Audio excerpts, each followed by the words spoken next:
Hi guys, welcome back to my channel. Today we're talking about all the books that I read in June. So let's just get right into it. June was a little bit slower of a month for me. Sorry about the giant blue band-aid on my finger. I cut it pretty bad at the salon yesterday, so just ignore the band-aid on my finger. But June was a slightly slower reading month for me. I only read 9 books, which I know is still a lot of books to read in a month, so I know, but normally I read a couple more than that. One of these books though took me the entire month to read.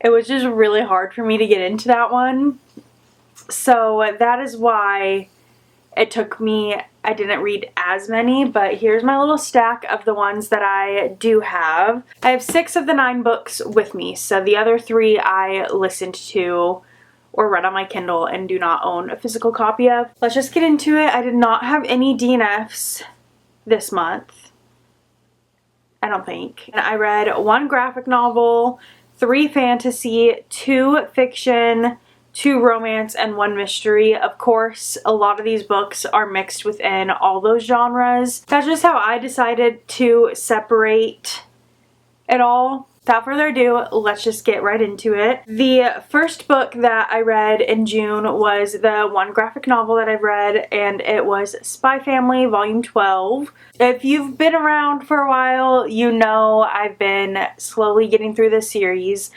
and every single one of them have been 3 stars. This one was no different. Still 3 stars. It's a cute series. I'm not going to get too much into it because I have already talked about the series so much, and being 12 volumes in, there's not really much I can say without giving things away. So just know I enjoy this series so far. So there's that. The second book that I read in June was Rebel Witch by Kristen Cicerelli.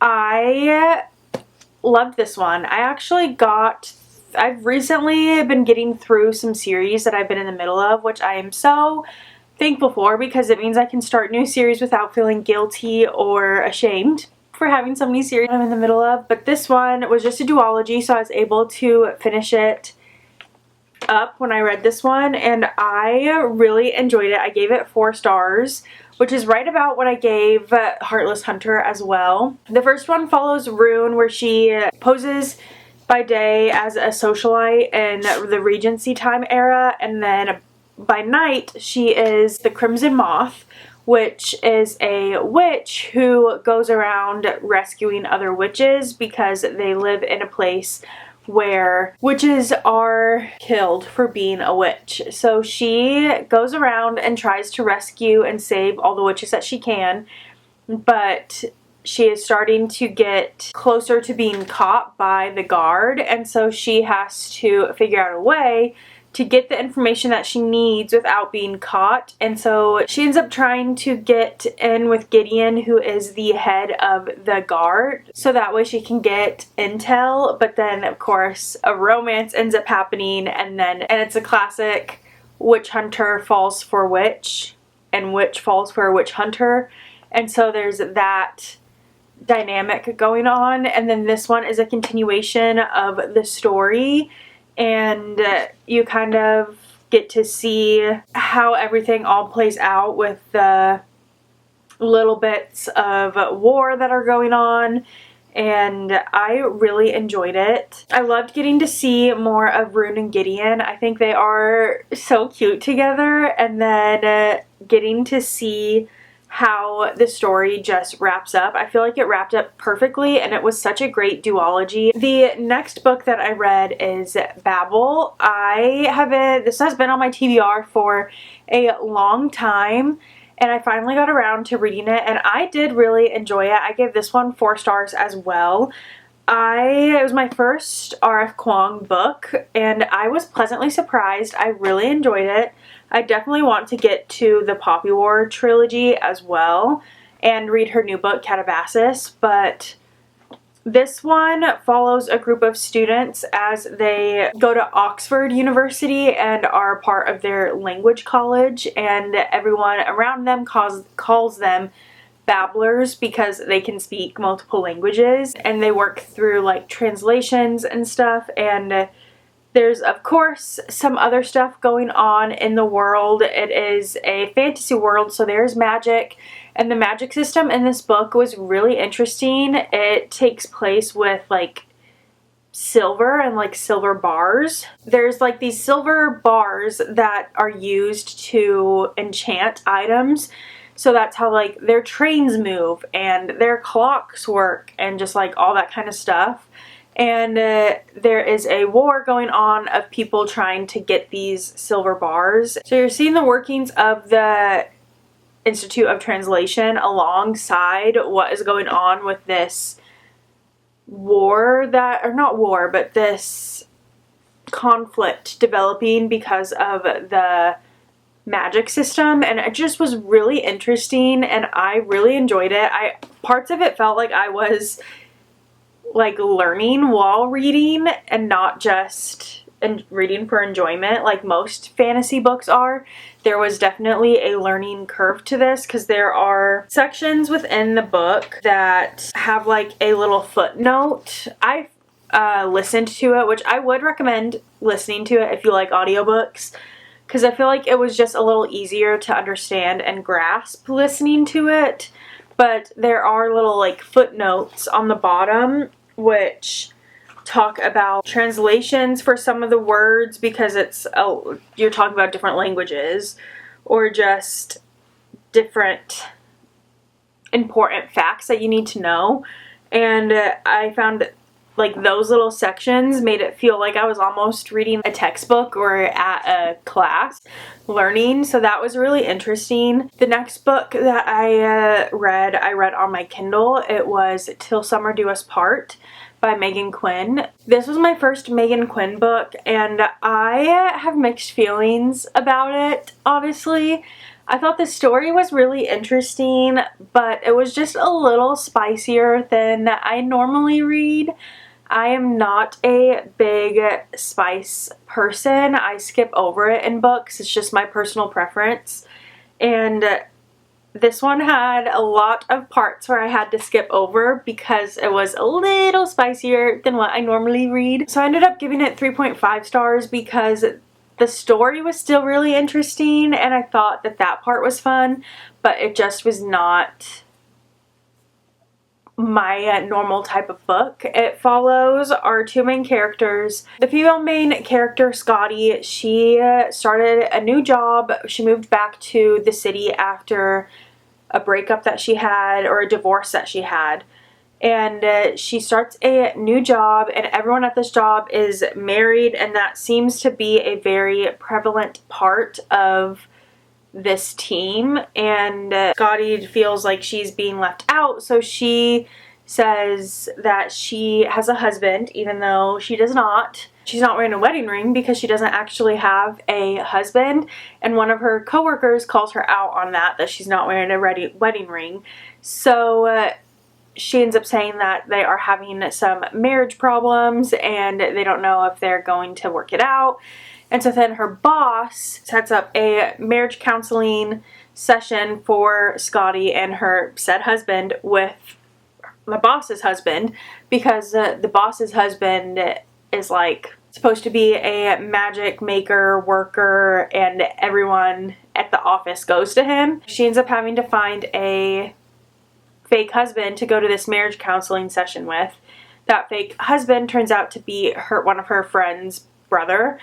But at this marriage counseling session, they end up signing up for a 7-day marriage camp. And so the whole book, you are following along with them as they are at this camp where they have to pretend to be married the whole time, but not only just married, but like married on the verge of divorce. That part was really interesting, but even when it wasn't actually spicy scenes, there was a lot of talk around sex, which normally doesn't bother me that much, but just like all of the talk around it, it was almost like the whole book was revolving around sex, and the two main characters, like their whole relationship was revolving around it also. And so it just was a little bit more than what I normally read, so I gave it 3.5, even though the storyline was really interesting and there were lots of moments that made me laugh, and I highlighted things on my Kindle, and there were just like, there was cute moments, but it was just a little bit too much for me. And then I read My Grandmother Asked Me to Tell You She's Sorry by Frederick Bachman. This was my fourth Frederick Bachman book. I really like his writing. This, however, I think is my least favorite one that I've read from Frederick Bachman. I gave it 3 stars, so I still enjoyed it, but it just wasn't my favorite. The story of this one just wasn't as interesting to me as his other ones that I've read, so I rated it a little bit lower, but it was still really interesting. Follows Elsa. Her grandmother passes away, and she leaves these letters for Elsa to deliver to people, telling them that she's sorry. Elsa and her grandmother made up this make-believe place, kind of like Bridge to Terabithia, if you know that book or movie, how the two characters in Bridge to Terabithia kind of create Terabithia in their heads. Very similar, Elsa and her grandmother created a place in their heads. Some of the characters that she has to deliver these letters to, or that just show up in the book, are people from this place that her and her grandmother have made up in their heads. So there's like a little fairy tale magical element to the book, which I thought was fun, but just the story itself was not as gripping as the other books that I've read by him. This was also the first one that I've listened to, so I don't know if like that could have been part of it. Maybe I just physically reading his books more. It was still interesting and I still enjoyed it, and I would still recommend it to people. It just wouldn't be my first recommendation of his to someone. That would be A Man Called Ove, and then Anxious People. And then the little short story that I read, The Answer Is No, and then this one. So take that information how you will. The next book that I read is Emily Wilde's Map of the Otherlands. I really enjoyed this one too. I gave this one 4 stars. I don't know if I liked this one or the first one more. I am also currently listening to the third one, so I will be completing this series here shortly too. This one continues to follow Emily Wilde and Wendell Bambleby. So the first one, Emily is writing an encyclopedia of fairies, and she is on her last fairy group that she needs to write about. And then in this one, she is trying to find the doors to the fairy realm and put a map together of all of the different fairy doors to the fairy realm, but they are also specifically looking for one specific door to one specific fairy realm, and you just gotta keep reading to figure out what the rest of it's about, because I don't want to give anything away. And then I listened to one called The Summer That Changed Everything by Brenda Novak. This one was really interesting. I gave it a 3.5 stars. It wasn't amazing, but I still really enjoyed it. It was just different than what I was expecting.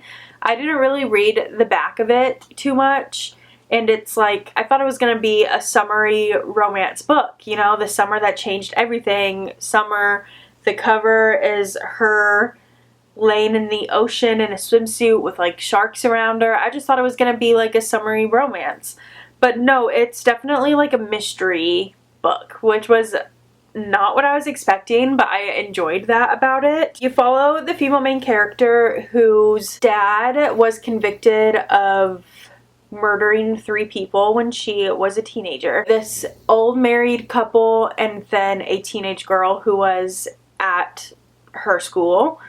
And it goes back to like 10 years in the future or something like that, and she's going back to the small town that she grew up in where he was convicted of murder, because she does not believe that he killed the teenage girl. She does think that he killed the two elderly couple, but she does not think that he killed the teenage girl, and she wants to prove that he did not kill her. So she wants to clear his name from that murder. It was a fun mystery to throw into the mix. And then I read the book that took me a full month to read, which was Releasing 10 by Chloe Walsh. This book is my least favorite of the series so far. For starters, this is a huge book, and the words in this book are so teeny tiny that it just was taking forever to read. And it's like a 700 and something page book, but also the content in this book is so heavy. Definitely check your trigger warnings with this one. The Boys of Tommen series is a very heavy series, so check your trigger warnings for all of the books.